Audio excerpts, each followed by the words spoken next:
सच जो कोई बताता नहीं है। विज्ञान और तर्क ने देश को आगे बढ़ाया, धर्म जाति ने देश को नर्क बनाया। आज मैं तुमसे एक सवाल पूछना चाहता हूँ, कोई घुमा फिरा के नहीं, सीधा दिल पर लगने वाला सवाल है। अगर धर्म से देश अमीर बनते तो आज भारत दुनिया का सबसे विकसित देश होता, क्योंकि यहाँ करोड़ों भगवान है। हर गली में भगवान, हर मोहल्ले में भगवान, हर दीवार पर भगवान।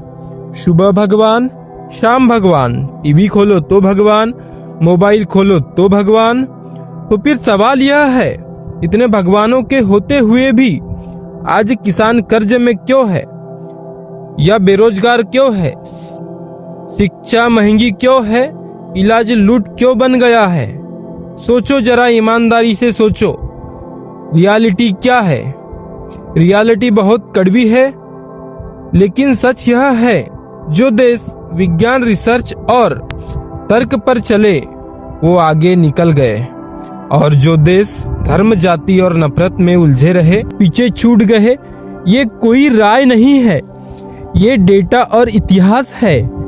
और आज मैं तुम्हें उपदेश नहीं दे रहा, मैं तुम्हें दुनिया का आईना दिखा रहा हूँ।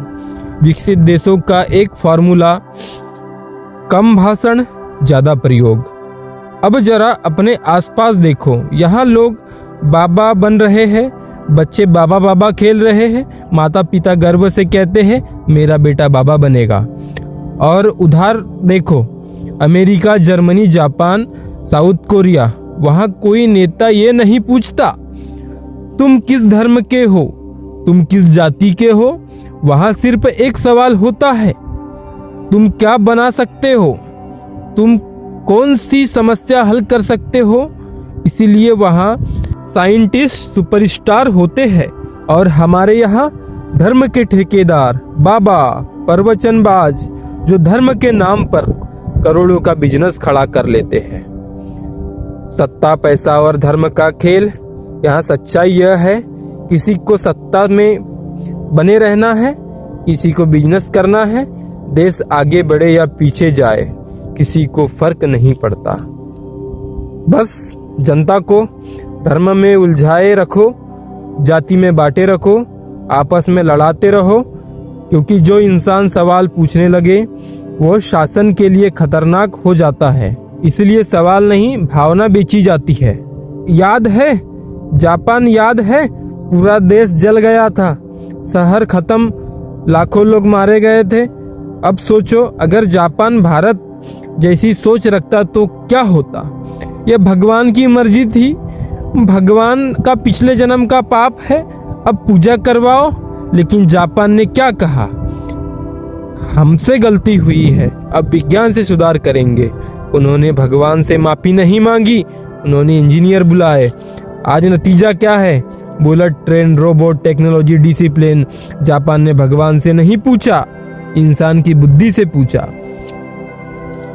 पढ़े लिखे अंधविश्वासी।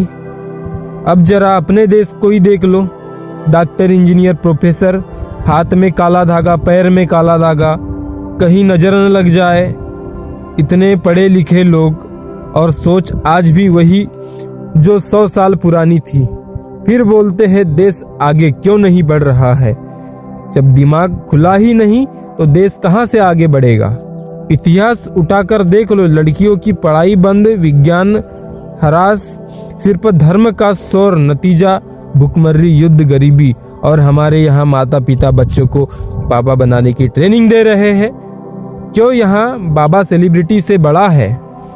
देश बाबा से भरा पड़ा है तो उन्नति कहाँ से आएगी? मंदिर, मस्जिद बनाम स्कूल, हॉस्पिटल। मंदिर मस्जिद देखो, भंडारा देखो।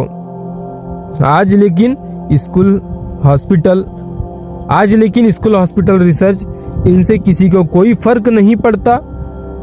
दूसरे देशों के बच्चे मंगल ग्रह पर जाने की बात करते, टेक्नोलॉजी की बातें करते हैं, और हमारे यहाँ पे मंदिर कहाँ बनाएंगे, भंडारा कहाँ लगाएंगे? यहाँ धर्म नहीं, धर्म का बिजनेस समस्या है। धर्म ने नहीं, धर्म के ठेकेदारों ने बर्बाद किया है। असल धर्म क्या है, क्या सिखाता है? इंसान बनाना, दया, करुणा, सोच। लेकिन आज धर्म ओट, धर्म दुकान, जहाँ पैसा और पावर आती है वहाँ भगवान भी बंधक बन जाता है। विज्ञान से डर क्यों लगता है? विज्ञान डरावना लगता है क्योंकि विज्ञान सवाल पूछता है, विज्ञान आँख खोलता है, विज्ञान झूठ उजागर करता है।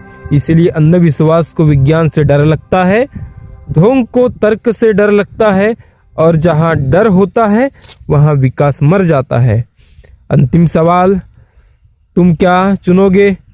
आज तुम्हारे सामने दो रास्ते हैं। रास्ता धर्म, जाति, नफरत, शोर, भीड़ का रास्ता, और दूसरा रास्ता है विज्ञान, सोच, तर्क, मेहनत और मुश्किल, लेकिन रास्ता इतिहास साफ करता है।